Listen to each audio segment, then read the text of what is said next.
Hello' everyone আজিৰ নতুন এটা ভিডিঅ'লৈ আপোনালোক সকলোকে স্বাগতম জনাইছোঁ। আজিৰ ভিডিঅ'টোৰ জৰিয়তে কেইটামান বিশেষ একেবাৰে সাধাৰণ কথা আপোনালোকৰ লগত শ্বেয়াৰ কৰিম বুলি ভাবিছোঁ। বাকী মই ভাত বনাই আছোঁ দেখিছেই, আৰু যিহেতু পাকঘৰত আছোঁ সেইকাৰণে পাকঘৰৰ সৈতে জড়িত গৃহিণীসকলৰ কাৰণে উপকাৰ হোৱাকৈ দুটামান টিপছ আপোনালোকৰ লগত শ্বেয়াৰ কৰিম।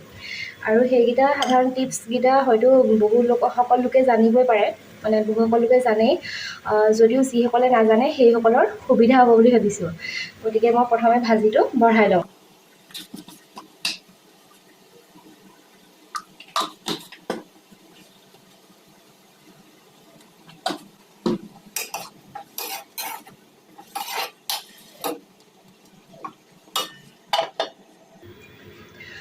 আজি তেনেকৈ স্পেচিয়েল একো নাই। আজি জাতিলাও মাছৰ লগত বনাম আৰু এইফালে লাই পাত বইল কৰিছোঁ।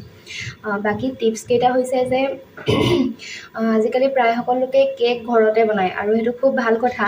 লকডাউনৰ পাছৰ পৰা কেকৰ প্ৰাধান্যটো বাঢ়ি গৈছে, সকলো লোকে কেক বনাব জানেই। কিন্তু তাৰ মাজতো আমাৰ যিসকলে ঘৰতে কেক বনায় সেইসকলৰ এটা যিসকলে শিকা নাই, নিশিকাকৈ ঘৰতে ইউটিউবৰ পৰা চাই ধৰক কাৰোবাৰ পৰা শুনি তেনেকৈ ঘৰতে বনাবলৈ লৈছে, সেইসকলক কওঁ, যদিহে কোনোবাই ডিম নাখায় বা কোনোবাই নিৰামিষভোজী আছে ডিম নোখোৱা, তেতিয়া তেওঁলোকে ডিমৰ সলনি কেকটো কোমল কৰি ৰাখিবৰ কাৰণে পকা কল আৰু লগতে দৈ ব্যৱহাৰ কৰিব পাৰে। যদি আপুনি পকা কল আৰু দৈ দি পেলাই কেক এটা বনায়, তেতিয়া ডিম দিয়াৰ নিচিনাই কোমল হৈ থাকিব। আৰু দ্বিতীয়তে হৈছে যে তিতা কেৰেলা বহুতে খাব নোৱাৰে তিতাৰ কাৰণে। তিতা কেৰেলাৰ ওপৰৰ বাকলিটো গুচাই দিলেতো বহুখিনি তিতা আঁতৰিয়ে যায়, কিন্তু তাৰ পিছতো যদি আপুনি তিতা কেৰেলা খাব নোৱাৰে, তেতিয়া কি কৰিব, তিতা কেৰেলাটো কাটি পেলাই নিমখৰ পানীত অকণমান সময় ভিজাই থ'ব। তিতা কেৰেলাটো কাটি পানীত অকণমান সময় থৈ দিব, তেতিয়া নিজে নিজে বহুখিনি তিতা আঁতৰি যাব, আৰু তাৰপিছতে আপুনি তিতা কেৰেলা খাব পাৰিব। আৰু তিতা কেৰেলাৰ কথা কওঁতে লগতে বেঙেনাৰ কথা কৈ দিওঁ। বেঙেনা কাটোতেও তেনেকৈ 10 মিনিটমানৰ কাৰণে বেঙেনাখিনি কাটি পানীত দি থ'ব লাগে, তেতিয়া বেঙেনাৰ যিখিনি খাৰ থাকে সেই খাৰখিনি আঁতৰি যায়। লগতে কেতিয়াবা কি হয়, ভাত খোৱাৰ পিছতে আমাৰ গেছ নিচিনা লাগে।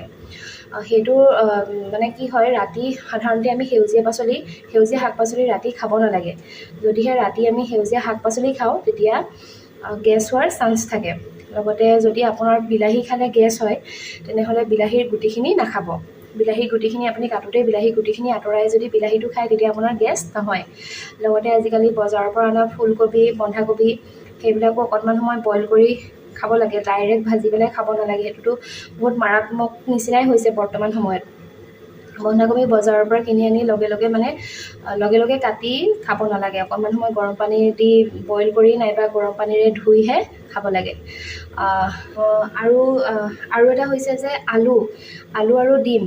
আমি যেতিয়া আলু আৰু ডিম বইল কৰোঁ, তেতিয়া সৰ্বসাধাৰণতে কিছুমান মানুহৰ কি হয়, আলুটো ফাটি যায়, ডিমটো ফাটি যায় কেতিয়াবা। যদি ডিমটো ভঙা থাকে তেতিয়া ফাটি যোৱাটো বা বেলেগ কথা, কিন্তু এনেই যদি আপোনাৰ ডিম ফাটি যায়, তেনেহ'লে আপুনি কি কৰিব, আলু আৰু ডিম বইল কৰা পানীখিনিত অকণমান নিমখ দি দিব। একেবাৰে সৰহকৈ নহয়, অকণমান নিমখ দি দিব। তেতিয়া কি হ'ব, আলুটো নাফাটে আৰু ধুনীয়াকৈ বাকলিটো গুচাব আঁতৰি যাব, আৰু লগতে ডিমটো ফটাৰ চান্সটো কম থাকে। এইটো নহয় যে পানীখিনিত নিমখ নিদিলে আলু নিসিজে, সেইটো মই কোৱা নাই, এনেও বাকলি এৰিব। কিন্তু যদি আপোনাৰ ফাটি যোৱাৰ সমস্যা বুলি ভাবে, ফাটি যোৱাটো, তেনেহ'লে আপুনি নিমখ অকণমান এড কৰি দিব। লগতে আৰু হৈছে কি, মিঠা বস্তু বনোৱা। যেতিয়া আপুনি মিঠা বস্তু এটা বনায় চেনি দি পেলাই, তেতিয়া অকণমান কিঞ্চিত নিমখ দি দিব, তেতিয়া মিঠাটো অকণমান খাবলৈ বেছি ভাল হয়। আৰু যদি নিমখীয়া বস্তু বনায়, তেতিয়া অকণমান চেনি দিব। আৰু দুটামান কথা কৈ দিওঁ। এতিয়াৰটো হৈছে পিঁয়াজৰ লগত জড়িত। পিঁয়াজ কাটোতে কি হয়, যেতিয়া সৰহকৈ পিঁয়াজ কটা হয়, তেতিয়া বহুতৰ চকুপানী ওলায়। পিঁয়াজ কাটোতে সকলোৰে চকুপানী ওলায় বাৰু। যদি আপোনাৰ এটা দুটা পিঁয়াজ কাটে তেতিয়া বেলেগ কথা। যেতিয়া আপুনি সৰহকৈ পিঁয়াজ কাটিব, তেতিয়া পিঁয়াজখিনি পিঁয়াজৰ বাকলিটো গুচাই অকণমান সময় পানীত তিয়াই ৰাখিব। পিঁয়াজটো ফালি পেলাই দুফাল কৰি পানীত তিয়াই থ'ব, তেতিয়া পিঁয়াজটো কাটোতে চকুপানী নোলায়। আৰু এইটো চাইণ্টিফিক ৰিজনো হয়। লগতে যেতিয়া আপুনি সৰহকৈ পিঁয়াজ দি কিবা গ্ৰেভি এটা বনায়, তেতিয়া তাত অকণমান চেনি দি দিব। পিঁয়াজৰ মানে যিটো গ্ৰেভি বনাব আপুনি তাত অকণমান চেনি দিব তেতিয়া মানে যি বনাব আপুনি তাৰ কালাৰটো ধুনীয়া আহিব আৰু খাবলৈ ভাল লাগিব যেনেকৈ আমি মাংস বনাওঁতে অকণমান যদি চেনি দিওঁ তেতিয়া খাবলৈ ধুনীয়া হয় লগতে ৰংটো ধুনীয়া আহে ঠিক তেনেকৈ আপুনি পিঁয়াজৰ যিকোনো গ্ৰেভি বনালে বা ভাজি বনালে অকণমান চেনি দিবলৈ নাপাহৰিব মই অকণমান বুলি কৈছোঁ মানে তেনেই কিঞ্চিত একেবাৰে এচামুচ দি দিবলৈ মই নাই কোৱা আকৌ দেই লগতে আৰু মনত পেলাই আছোঁ মনত পৰিলে কৈ আছোঁ আৰু এটা হৈছে যে এতিয়াতো মাঘ বিহু আহি আছে মাঘ বিহুতো সকলোৱে নাৰিকলৰ লাডু বনায়েই মানে মই বনাওঁ বিশেষকৈ নাৰিকলৰ লাডুটো থাকিলে বিহুটো মানে ভাল লাগে আৰু নাৰিকলৰ লাডু বিহু বুলিয়েই নহয় বাকী সময়তো নাৰিকলৰ লাডু বনোৱা হয় আপোনালোকে নাৰিকলৰ বৰফি নাইবা নাৰিকলৰ লাডু বনালে ডাইৰেক্ট গাখীৰটোৰ সলনি পাউডাৰ গাখীৰ ব্যৱহাৰ কৰিব পাৰে তেতিয়া কৰিলে নাৰিকলৰ লাডুবোৰ দেখিবলৈ ধুনীয়া মানে বগা বগা হ'ব দেখিবলৈ ধুনীয়া হ'ব লগতে খাবলৈ ভাল লাগিব কিন্তু সৰহকৈও নিদিব পৰিমাণটো নিজৰ আন্দাজ অনুসৰি দিব কাৰণ সৰহকৈ দিলে বেছি টান হৈ যোৱাৰো সম্ভাৱনা থাকে বাকী আপোনালোকে তেনেকুৱা কিবা টিপছ জানে যদি শ্বেয়াৰ কৰিবচোন কমেণ্টত মোৰ সুবিধা হ'ব তেতিয়া যদি কিবা তেনেকুৱা মানে পাকঘৰৰ লগত জড়িত তেনেকুৱা সৰু সৰু যদি টিপছ কিবা জানে তেনেহ'লে নিশ্চয় শ্বেয়াৰ কৰিব আৰু মই এইকেইটা টিপছ ফেচবুকত পাইছিলোঁ ৰেখামণি উপাধিটো মই ঠিক পাহৰিছোঁ ৰেখামণি বা বুলিয়ে কৈছোঁ তেওঁ দিছিলে আৰু যদি তেওঁ ভিডিঅ'টো চাই তেনেহ'লে কমেণ্ট এটা কৰি দিব তেনেকৈ আৰু সেউজীয়া শাক পাচলি এতিয়াতো লাই প্ৰচুৰ পৰিমাণে পোৱা যায় লাই শাকটো সকলোৱে বইল কৰি খায়েই চাগে দীঘলকৈ বইল কৰি আৰু যেতিয়া আপুনি যিকোনো বইল পাচলি বইল কৰিব তেতিয়া তাত চেনি অকণমান আৰু নিমখ অকণমান আৰু কিঞ্চিত চেনি দিব তেতিয়া কি হয় পাচলিৰ ৰংটো পাতল হৈ নাযায়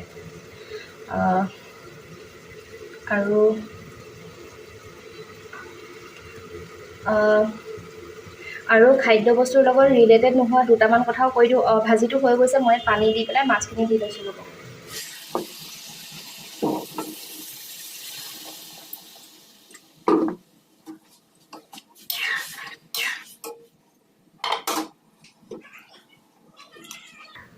খাদ্য বস্তুৰ লগত ৰিলেটেড নহয় যদি এটা কথা কৈ দিওঁ যে কি হয় কেঁচা তামোল নাইবা বুঢ়া তামোল কাটিলে মানে যদি এতিয়া বিয়া সকামবিলাকৰ ক্ষেত্ৰত হয় মানে যেতিয়া বিয়া বা সকাম থাকে তেতিয়াতো তামোল সৰহকৈ কাটি থ'বলগীয়া হয় তেতিয়া কি হয় বহুতৰ হাতখনটো লেতেৰা হৈয়ে লগতে তামোলবিলাকো ক'লা পৰি যায় আপুনি হয়নে নহয় যাব একেবাৰে কুমলীয়া তামোলটোৰ ক্ষেত্ৰত বেলেগ অৱশ্যে একেবাৰে কুমলীয়া তামোলটো কাটি থ'বই নালাগে বাকী যিবোৰ কুমলীয়া তামোল অকণমান বুঢ়া হোৱা নিচিনা হয় সেই তামোলটো আৰু বুঢ়া তামোলবোৰ কাটি থ'লে কেতিয়াবা কি হৈ যায় ক'লা হৈ যায় তেতিয়া আপুনি কি কৰিব তামোলখিনি খনিয়াই পেলাই মানে এটা গামলা নাইবা টিং এটাত সৰহকৈ নেমু চেপি তাত তামোলখিনি দি থ'ব তেতিয়া তামোলখিনি আপুনি যিমান দিনলৈ থয় সিমান দিনলৈ দোকানৰ দৰে ধুনীয়া চকচকীয়া বগা হৈ থাকিব মানে তামোলটো চফাই হৈ থাকিব কেতিয়াও লেতেৰা নহয়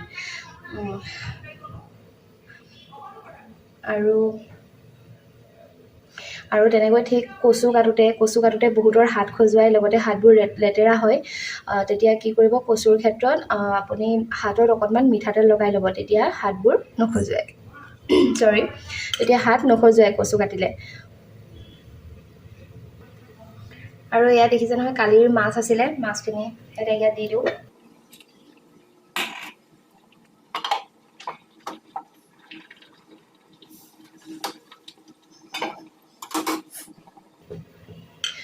আৰু মই পাহৰি গৈছোঁ কিছুমান বিশেষ আৰু নাজানো বাৰু মই ইমান বেছি পাৰফেক্ট নহয় লগতে কেইটামান কথা কওঁ যে কেতিয়াও খাব নালাগে মানে আমাৰ কাৰণে দেহৰ কাৰণে বিষ হয় তেনেকৈ ধৰক চাহৰ ক্ষেত্ৰত কি হয় মানে এবাৰ বনোৱা চাহখিনি যদি আপুনি দ্বিতীয়বাৰ গৰম কৰি খায় তেনেহ'লে সেই চাহখিনি আমাৰ দেহৰ কাৰণে বিষ হৈ পৰে আৰু বিশেষকৈ আজিকালি যেতিয়াৰ পৰা গেছটো ওলাইছে তেতিয়াৰ পৰাহে কিন্তু এইটো ছিষ্টেম ওলাইছে বুলি মই ভাবোঁ দেই আৰু আগতে যেতিয়া আমি সৰু হৈ আছিলোঁ তেতিয়া দেখোঁ যে তেতিয়াতো ইমান গেছ নাছিলে মানে আমাৰ ঘৰত নাছিলে আৰু বহুত 2003-04 মানৰ কথা কৈছোঁ তেতিয়া আমাৰ ঘৰত গেছ নাছিলে তেতিয়া কি হয় তেতিয়া জুইতে বনোৱা হয় আৰু জুইত বনোৱাৰ লগে লগে যেতিয়া একাপ চাহ প্ৰথমে জুইত বনোৱা হয় তাৰপিছত যিমান থাকি গ'লেও সেই চাহখিনি পেলাইয়ে দিয়ে কাৰণ আকৌ দ্বিতীয়বাৰ জুইকুৰা ধৰিবই যেতিয়া আকৌ ঠাণ্ডা চাহখিনি গৰম কৰি নাখায় সৰ্বসাধাৰণতে। কিন্তু আজিকালি গেছটো হোৱাৰ পৰা কি হৈছে মানে সুবিধাও হয়, এইখিনি চাহ থাকিলে পটককৈ গেছটো জ্বলাই আকৌ সেইখিনি চাহকে গৰম কৰি আলহীকো দিয়া হয়, কেতিয়াবা নিজেও খোৱা হয়। বিশেষকৈ লাল চাহতকৈ গাখীৰ চাহৰ ক্ষেত্ৰত সেইটো হোৱা দেখা যায় দেই, কাৰণ গাখীৰ চাহখিনি পেলাই দিবলৈ বহুতে বেয়া পায়, আকৌ সেইখিনি চাহকে গৰম কৰি খাই থাকে। কিন্তু সেইটো বেয়া কথা। আপোনালোকে যদি তেনেকুৱা কৰি আছে তেনেহ'লে তেনেকুৱা কাম নকৰিব। দ্বিতীয়তে কৈছোঁৱেই যে সেউজীয়া শাক পাচলি ৰাতি খাব নালাগে। দিনত খাব পাৰে, কিন্তু ৰাতি খালে গেছ হয়। তেনেকৈ সেউজীয়া শাক পাচলি, তিতা কেৰেলা, তিতা যিকোনো বস্তু আৰু টেঙা, এই তিনিটা বস্তু ৰাতি খাব নালাগে, খালে গেছ হয়। আৰু তেনেকৈ সেউজীয়া শাক পাচলিও দুবাৰ গৰম কৰি খাব নালাগে। আজিকালি মই মুঠতে যিমানটো জানো, গেছটো থকাৰ পৰাইহে মানুহৰ এই এলেহুৱা হৈ পৰিছে, আৰু লগতে এই ছিষ্টেমবোৰ ওলাইছে যে ঠাণ্ডা হোৱাৰ লগে লগে আকৌ গৰম কৰা। কাৰণ আগতে জুইকুৰা বাৰে বাৰে জ্বলাই থাকিবলৈ মানুহৰ এলাহো লাগে, সেইকাৰণে ভাজি ৰাতিপুৱা বনাইছে যদি আবেলিলৈও সেই তেনেকেই খায়, ঠাণ্ডা ভাগেই খাই দিয়ে। কিন্তু আজিকালি গেছটো হোৱাৰ লগে লগে মানে ঠাণ্ডা হৈছে বুলি পটককৈ গৰম কৰি খোৱা হয়। আৰু 3 নম্বৰ বস্তুটো হৈছে যে ভাত।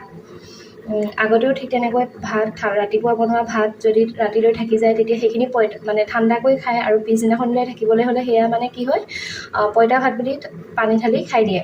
কিন্তু আজিকালি সুবিধাবোৰ বেছি হৈ যোৱাৰ লগতে আৰু গেছটো থকাৰ কাৰণেই, মই গেছকে দুখ দিম, গেছটো থকাৰ কাৰণে কি হয় মানে, যদি পিছদিনালৈকে যদি ভাত থাকি যায়, তেতিয়া কি কৰে, পিঁয়াজ মানে ফ্ৰাইড ৰাইচ বনাই ল'ৰা ছোৱালী টিফিনত দি দিয়ে। কিন্তু সেইটোতো বেয়া কথা। ঠাণ্ডা ভাত ঠাণ্ডাকেই খাব লাগে, আকৌ পুনৰ গৰম কৰিলে সেয়াও আমাৰ স্বাস্থ্যৰ কাৰণে বিষ হয়। আৰু এইকেইটা মই নিজে সাজি কোৱা কথা নহয়, এইকেইটা বিজ্ঞানসন্মতভাৱেই কোৱা হৈছে, কোনোবা ডাক্তৰে কৈছে। আৰু গতিকে আপোনালোকে তেনেকুৱা ভুল নকৰিব। সেয়াই, আজি ভিডিঅ'টিৰ জৰিয়তে আপোনালোকৰ লগত এইকেইটাই সৰু সৰু টিপছ কৈছোঁৱেই, সাধাৰণ একেবাৰে, আপোনালোকে যদি জানিবই পাৰে, এইকেইটা টিপছ আপোনালোকৰ লগত শ্বেয়াৰ কৰিলোঁ। বাকী আপোনালোকে যদি কিবা নতুন টিপছ জানে তেনেহ'লে কমেণ্ট কৰি মোক জনাব, ময়ো উপকৃত হ'ম। লগতে যিসকলৰ সুবিধা হৈছে সেইসকলে ভিডিঅ'টো শ্বেয়াৰ কৰিব, যাতে আন কাৰোবাৰো সুবিধা হয়। সেয়াই আৰু, নতুন ভিডিঅ' এটাৰ জৰিয়তে খুব সোনকালে নিশ্চয় লগ পাম। ধন্যবাদ।